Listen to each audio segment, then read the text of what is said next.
Welcome back, this is Val Cameron from Dreamlight. In this video we're going to be taking posing a step further.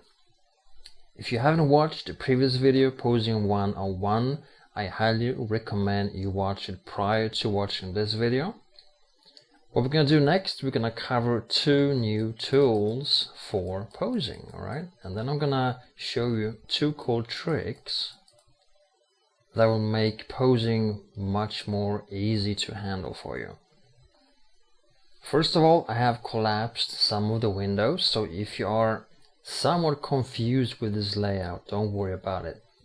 If you haven't watched the software video, this is step number 1 of the 7 steps to great art now, then you know that you can close and open and move windows around, okay? First of all, I'm going to cover a tool called Power Pose. You can open the tab up here, Windows, Panes, and Power Pose. This is a new feature to DAZ Studio, very cool, and I'm gonna dock it up here so that it doesn't interfere with the rest of my windows. And this nice tab has multiple functions. First of all, you can switch between the different layouts. The one we're seeing now is the hand layout. If you click here, it switches to the full body layout. In the same manner, you have the face, and this small icon here kind of moves the entire figure. And what this does is that instead of like in the previous video, when we were kind of expanding the scene tab, selecting different body parts, or we were actually even directly here selecting different body parts. Instead of doing that, you have the layout here, and you see these green buttons here, and this is an extremely cool posing tool. For instance, you can grab this abdomen area here, and I mean, this is so cool, It's very easy to quickly, immediately, you know, get the exact pose you're after. Such an amazing tool. Can up here bend the neck, and you also have the head up here, right? But you can also click on the head here, which will also bring up, you have the head up here, you have the neck down here. So the neck is the lower part of the head, right? And you also have eyes here, eye movement. So see how easily and quickly you can, you know, create different poses. It's kind of magical. And you have full figure here right in the middle as well. So next you have the hand section here, and you can move. For instance, here is the left hand. Here we can rotate the entire hand. You have individual fingers, and each finger has 3 joints, right? If we move the camera closer here,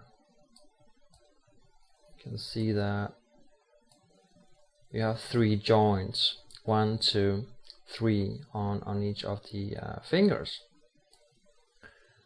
So this is a very useful feature for quickly getting the right pose, right?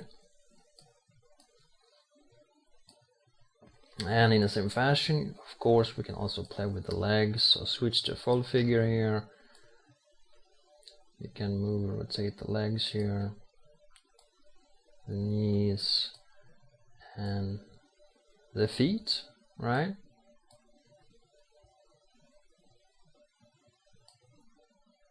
Now if you kind of get lost doing this and feel that, uh-oh, my pose looks nothing like I wanted to, you can always click on the reset pose button up here, which will reset the figure back to the famous T pose, right? And that was a quick overview of the Power Pose tool or tab. Alright, and the second tool I'm going to cover is called Active Pose. You can find it in multiple locations. One of them is under Tools, Active Pose. And be careful with this tool because it's kind of dramatic in its way of moving and posing. Because what happens if I drag the hand, well, the entire figure kind of follows along. Alright, so it's a really cool tool, but it's kind of dangerous to use, and you can quickly get out of shape, so to speak, right? But you can see it's so cool. It's so cool. For instance, we can take the leg here, and you know, it's so powerful that it affects both legs, right? So what happens if you drag here? Take the head. This is amazing. Wow. But as I said, you can quickly turn that into either a beautiful pose or a zombie looking pose or even animation. So be careful with that. Anyway, it's very fun to use. Alright, so these are the two tools I wanted to cover. Now we're gonna dive into some tricks. And those tricks are meant for you to make posing easier. First of all, when you are posing a figure, always in the start use a ready-to-use pose. It's always simpler and easier to start there rather than trying to, you know, create a pose from scratch. It's much more difficult to pose a figure naturally if you are just, you know, starting with a T-pose. So always use a ready-to-use pose. But I'm gonna now talk about an aspect of posing that is easy to overlook and that quickly creates chaos rather than help you along in your quest for better images. So here's trick number one. You pose the large items first, then you move to smaller items and finish off with the smallest ones. For instance, don't pose the hand until you have the figure in place and you have the elbow or arm in place, right? So start your posing by moving your figure into place, creating a rough pose, right? Then you apply rotation or bending to smaller parts like upper arm, lower arm, then the hand, and you finish off with the smallest ones, the fingers. I mean, let's face it, there is no point in, you know, adjusting the fingers until you have the hand, arm, upper arm, shoulder, upper body in place, right? Because you never know how the fingers should be until those larger parts are in place. So let's take a practical example. We can load a set to our scene here. Gonna locate Dream Lounge. I'll load that item into a scene.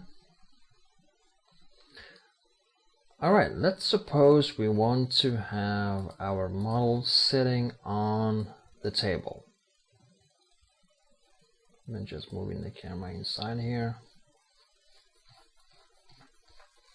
and zoom out. There we go. So let's suppose we wanted to sit on one of the tables here. So we're gonna locate a base pose. As always, locate a base pose first. So my library, people, Genesis, poses. Let's see if general poses has something we can use. Scroll this down a little bit, see if there's a sitting pose. V5 sit. Let's take that. Make sure our Genesis figure is selected. Double click on sit. She is now sitting. So what we're gonna do is move her into place. I'm gonna just open up a window here. Parameters tab. I'm gonna dock that on the right side of the screen.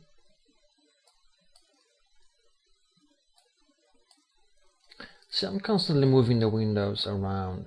Make that a habit of yours so that you can adjust the windows based on the task you are facing. Alright, rotation, gonna rotate our model around. Translate, I'm gonna move her, move a little bit back and down, just make her appear to be sitting on the edge there. Now just gonna move the camera closer, zoom out.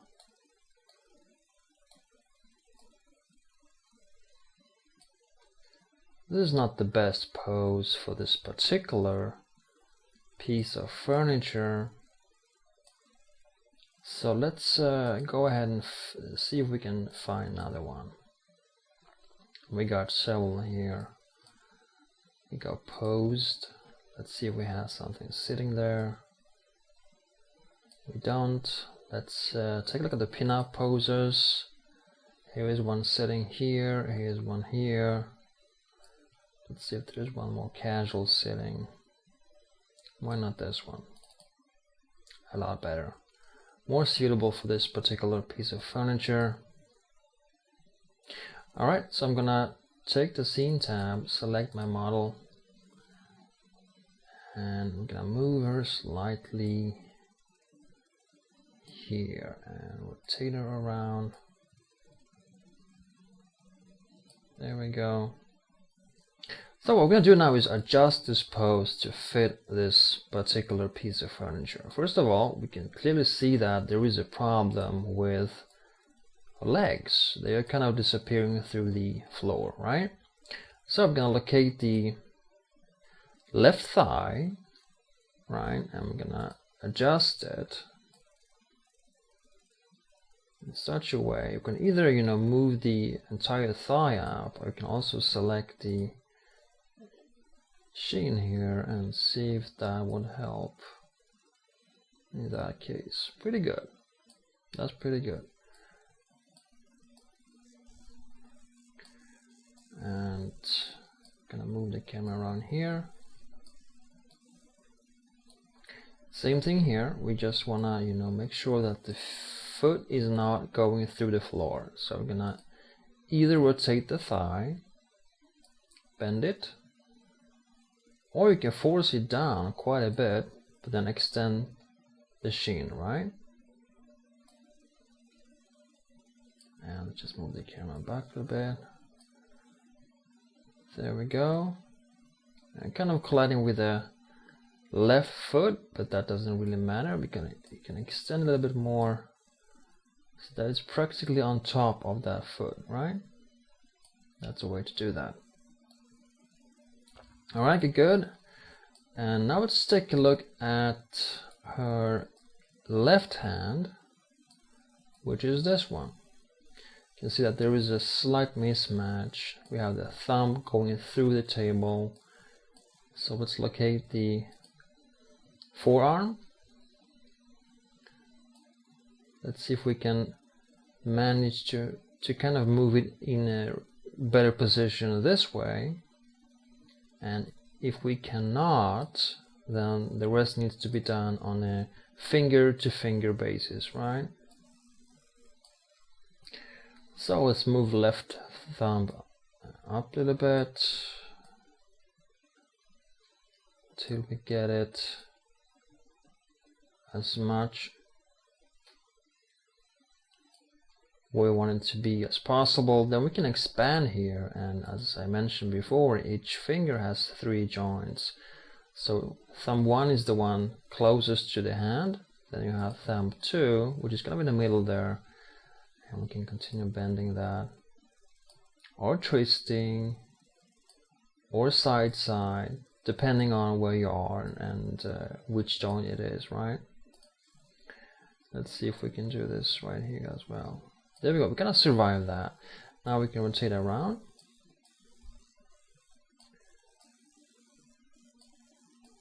And we see that there is a small mismatch, small disaster here on this end as well. So we're gonna start with the left index, bend it, You can either bend it down and then bend the rest of the fingers up, or we can just bend it up and see if that, you know, is enough to deal with this situation. Then you have the next one. Let's see if this mid section is enough to bend, and it is. Good. Let's do the same thing here. Perfect. And we have one more. Check that section, and then we can see if the mid part of that pinky is something we can bend up, and take the third part and bend it up. Almost correct. Let's see, just a little bit. You can also twist the, you know, the fingers around, see which way it kind of works better for your scene, right? So that was a quick way of adjusting that.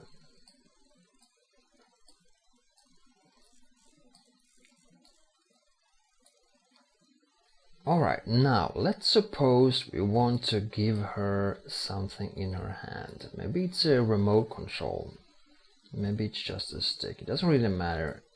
If we are to add something to her hand, let's say we just create a new item here, primitive, and we take cylinder. We're gonna make it kind of small, like 3 centimeters in diameter and maybe 15 centimeters height. And just click on accept.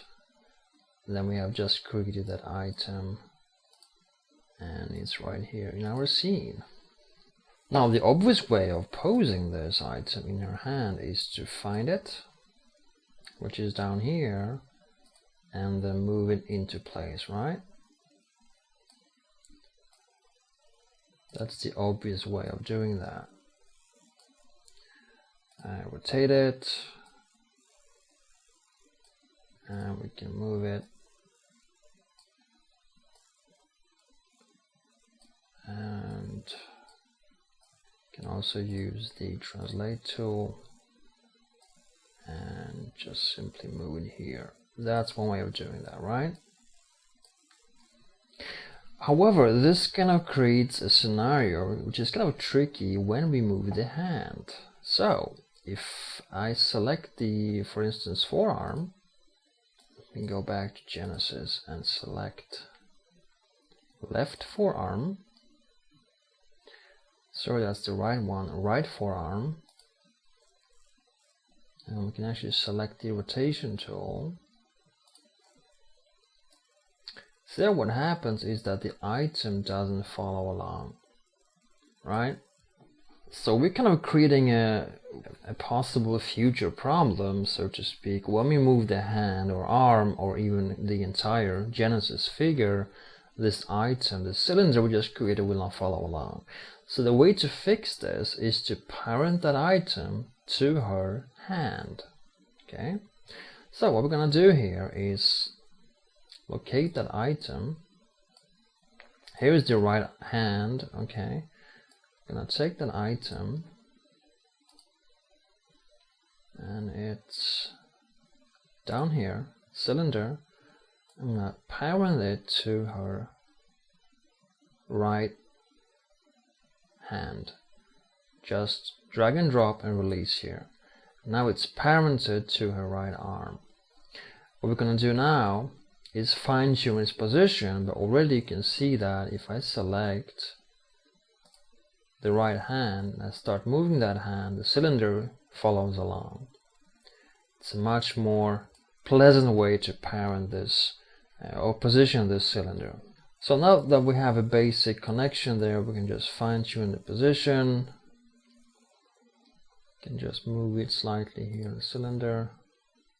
And this is, you know, very useful for guns, all kinds of weapons, swords. Let's rotate this around a little bit. Make sure it's really flat towards the hand.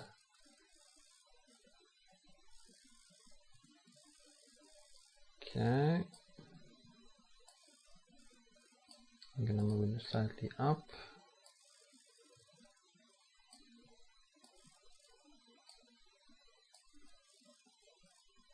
There we go. Now we can of course do this even more precisely. You can spend an hour trying to get this perfect. We don't need to do that right now. It's a little bit too thick, so I'm gonna go into the parameters tab, and in the translation or transform, I'm gonna just rescale it on the X and on the Z, so that it's not as thick, right? Now we can also place the fingers if you want to. You can take the fingers, you can take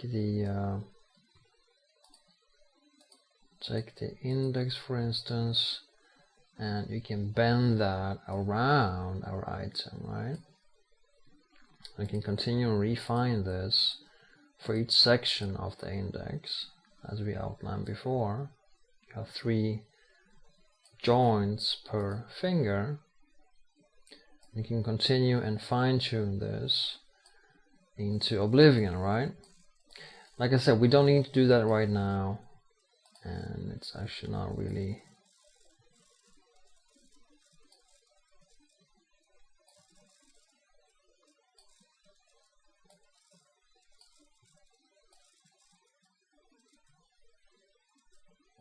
so now we have almost the finger grasping that item.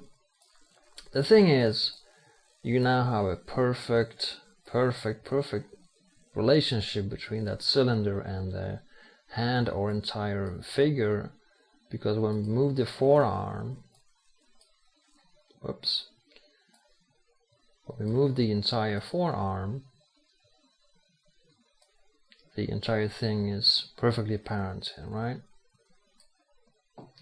And as an idea, you see that when you parent an item like this to the hand, it kind of, all the motions are kind of related to the hand. So when you are, for instance, using the translate tool, up is suddenly not straight up, it's up from where it's parented. So when you move the hand, for instance, you move the forearm, you rotate the forearm, bend it, then up on this stick or cylinder is not straight up, it's up on the axis towards the hand. This can at times become a little bit more difficult, so I suggest that you first place the hand, alright, then place the gun, the sword, or whatever item you have. Usually when you buy, items, guns and swords, they have ready poses for that. So you don't need to do this, but at least you know how to do it if you need to do it manually.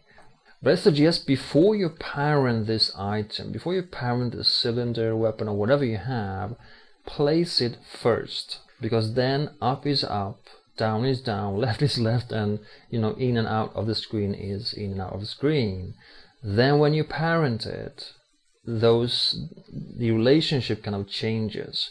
So place it into place first, then parent it. Okay, very good. Okay, before ending this video, I wanted to add a little small bonus here. I'm gonna remove the cylinder, and I'm gonna show you what typically happens when someone adds a pose, let's say a sitting pose, and places someone on a couch or a sofa. And so let's grab our Victoria here and place her on the sofa behind her. Gonna just move her backwards. And what typically happens is that someone drops a character,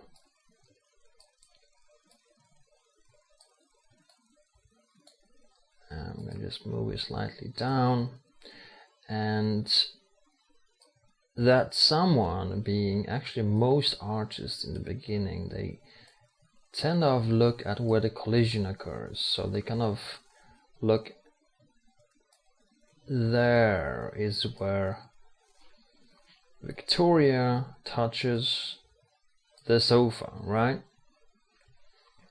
Well, don't do that, because it looks kind of funky in a way that she has weight, right? This is a figure, so don't forget gravity. And what you simply do, the most simplest trick ever, is to let the character simply sink into the sofa, just a slightly, little bit. Just let them sink into it. That is, those items are now colliding, but that's okay, because you are kind of faking gravity here. She sinks into the sofa. So just an idea, don't do that on the floor. The floor is a hard surface, but the sofa is a soft surface. Now we're going to be covering more about posing, and especially posing furniture when someone sits down in an upcoming posing video. But already, if you're interested in natural posing, you can go to my website, which is basic3dtraining.com. Click on the 3D Training tab and scroll down to 3D Pinup Master.